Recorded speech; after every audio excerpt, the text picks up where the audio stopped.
Selamat pagi Bu. Iya, apa kabar Ibu? Sehat? Iya. Nah, baik. Iya.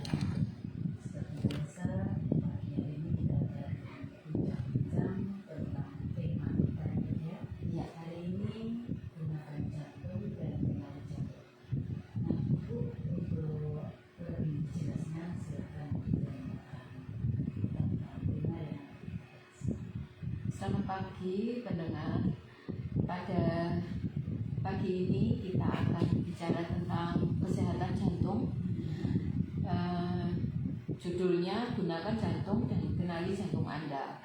Judul di atas merupakan tema peringatan Hari Jantung Sedunia tahun ini, yang biasa diperingati setiap tanggal 29 September. Sebentar ya Ibu. Iya, minggu depan kita peringati. Nah, peringatan ini bertujuan agar masyarakat peduli akan kesehatan jantungnya serta meningkatkan kesadaran tentang penyakit jantung dan pembuluh darah. Alasannya, sekitar 17 juta orang meninggal dunia akibat penyakit jantung di seluruh dunia ya, terutama dikarenakan penyakit jantung koroner. Penyakit ini 80% dialami oleh negara-negara yang berpendapatan menengah dan rendah. Sehingga penyakit ini menjadi salah satu beban berat bagi negara-negara tersebut, termasuk di Indonesia. Trennya tidak semakin turun, tetapi semakin meningkat dari tahun ke tahun. Iya. Kalau mengenai penyakit jantung itu bagaimana? Ya, pada dasarnya secara garis besar penyakit jantung itu ada 3 jenis. 1, gagal jantung. 2, jantung koroner. Yang ketiga, gangguan irama jantung atau detak jantung. Yang itu.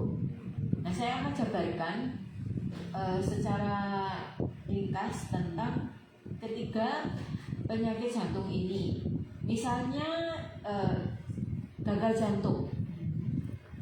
Biasanya pasien keluhan utamanya adalah sesak nafas, mudah lelah, dan kakinya bengkak.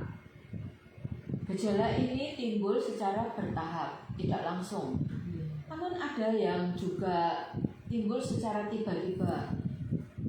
Jadi pasien ini awalnya cuma kalau jalan agak sedikit jauh ngos-ngosan gitu. Terus kemudian kalau baring harus dengan tinggi bantal. Jadi misalnya harus pakai 2-3 bantal atau bahkan duduk.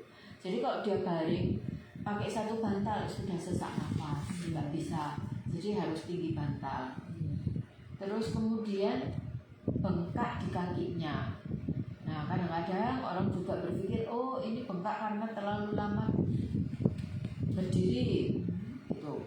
Nah, 3 hal inilah yang mudah lelah juga itu salah satu gejalanya.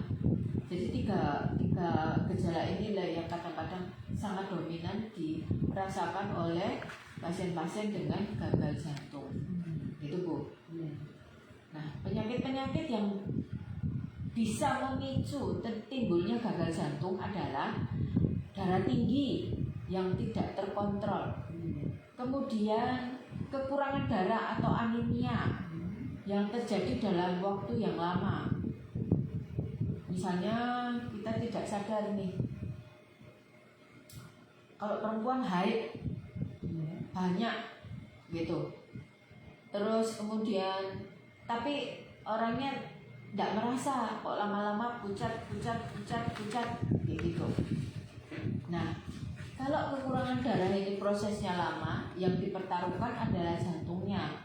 Jantungnya akan menjadi bekerja lebih kuat lagi untuk mencukupi kebutuhan darah di otak terutama. Jadi lama-lama jantungnya besar. Nah, gagal jantung ini adalah kalau orang awam ngomong itu bengkak jantung bengkak. Nah itu. Kemudian penyakit jantung koroner yang tidak diobati, kadang-kadang nyeri jantung. Nanti kita bicara jantung koroner secara khusus. Kemudian kencing manis yang tidak terkontrol juga bisa menyebabkan gagal jantung. Kemudian gangguan irama jantung. Bahkan ada penyakit gondok beracun yang tidak diobati juga bisa mengakibatkan gagal jantung. Itu Bu. Kalau pengobatannya itu sendiri bagaimana? Pengobatannya adalah mengatasi penyakit yang mendasari timbulnya gagal jantung. Misalnya tadi salah satunya adalah hipertensi. Nah, kalau hipertensinya itu dikendalikan, diobati, bahkan sampai bisa menurunkan sampai misalnya harus di bawah 140 gitu. Nah, kalau itu terjaga terus, gagal jantungnya pasti tidak akan timbul. Ya, jadi mengatasi penyakit yang mendasari. Kemudian mengurangi asupan makanan yang tinggi garam, tinggi gula dan tinggi lemak. Jadi dengan bertambahnya usia, gak boleh lagi makan terlalu asin, terlalu manis, terlalu berminyak. Nah, itu juga harus dihindari. Kemudian mengurangi konsumsi air. Kalau sudah gagal jantung, tidak boleh terlalu banyak minum karena akan menenggelamkan paru-parunya. Jadi parunya akan banyak cairannya gitu. Nah, itu yang justru menyebabkan orang tambah sesak. Jadi konsumsi airnya juga dibatasi. Kemudian yang penting adalah istirahat yang cukup. Jadi tidak boleh terlalu aktif lagi karena jantungnya sudah terganggu. Jadi harus istirahat. Kalau biasanya pasien-pasien itu berpikirnya gini, saya dulu itu dulu, jadi saya dulu gitu. Saya dulu itu bisa loh mengerjakan ini, tapi sekarang nggak bisa. Nah, tidak boleh, jadi harus diistirahatkan. Jantungnya juga harus diproteksi juga.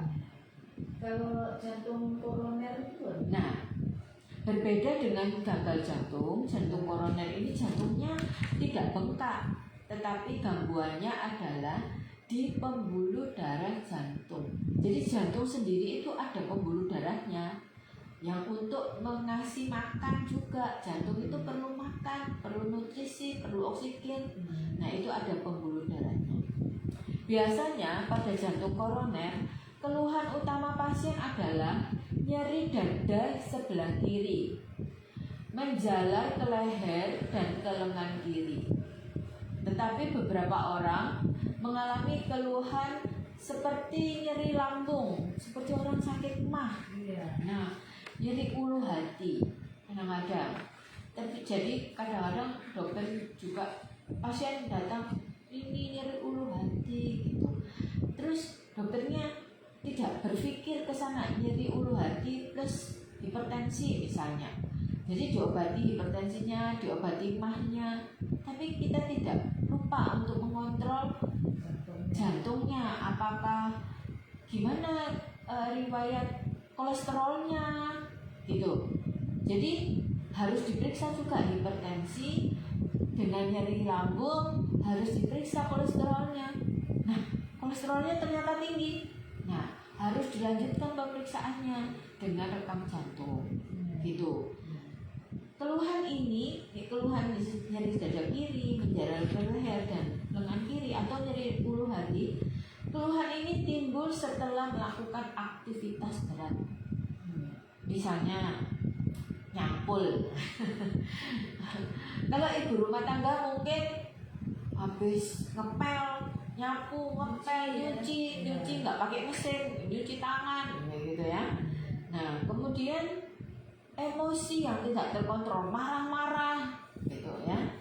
Kan kita sering nonton sinetron misalnya. Nah, marah-marah tiba-tiba nyeri dada kiri, dipegangi dadanya, gitu ya. Terus jatuh. Nah, itu sinetron. Emosi ya. Iya.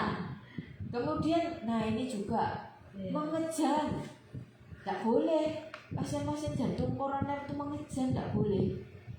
Kalau misalkan saat BAB, iya, tidak boleh mengejan. Makanya harus banyak makan makanan yang berserat. Kalau begitu, biasanya pasien-pasien jantung koroner ini bisa dari WC langsung nggak sadar. Karena pengaruh itu. Iya, karena mengejan itu perlu tenaga. Iya. Nah, itu. Kemudian olahraga yang terlalu berat. Pernah kan kita ada kejadian di Kapuas, seorang yang habis main tenis Oh iya. jatuh. Nah, jatuh di lapangan tenis dan kemudian meninggal. Itu karena jantung. Iya, jantung koroner. Iya. Jadi dia memforsir, biasanya jantung koroner ini tidak terlalu apa ya? Dirasa, betul. Seperti tadi ada cuma keluhannya nyeri ulu hati. Oh, biasa minum obat mah, beli promah, ngunyah promah. Tapi kok tidak hilang-hilang ya? Nah, itu sudah harus berpikir sih. Ini. Kemudian makan banyak lemak. Juga kita makan tuh tidak boleh terlalu kenyang. Sampai full gitu, apalagi lagi pesta gitu ya, makanan banyak melimpah, pengen semua dicobain, juga tidak sehat. Pada orang-orang dengan berisiko sudah punya bibit jantung koroner yang tidak diketahui, bisa meninggal karena makan. Loh, kok bisa ya? Bisa gitu ya. Terus juga minum-minuman yang beralkohol. Nah, apa sih penyebab dari penyakit ini? Penyakit koroner ini, jantung koroner. Penyakit ini disebabkan oleh adanya penyempitan pembuluh darah pada jantung yang disebut aterosklerosis. Nah, sekalian kita mengedukasi dengan menggunakan kata-kata, sedikit kata-kata medis. Jadi ada plaknya, ada sumber. Jadi kalau misalnya kita anggap pembuluh darah itu seperti pipa ledeng. Nah, aterosklerosis itu adalah plaknya di dalam dinding-dinding sebelah dalam apa itu pipa. Nah, yang ada karat-karatnya. Nah, nempel yang bisa menyebabkan aliran air di pipa itu kan tersumbat. Nah, itu juga sama persis dengan pembuluh darah jantung kita. Tempelan-tempelan karat-karat tadi itu disebut aterosklerosis gitu. Ini adalah timbunan kolesterol. Nah, kalau kolesterolnya tinggi pasti nempel-nempel jadi kerak di dinding pembuluh darah sebelah dalam. Itu. Sehingga pembuluh darah jantungnya atau pipa pembuluh darah ini menjadi kurang elastis.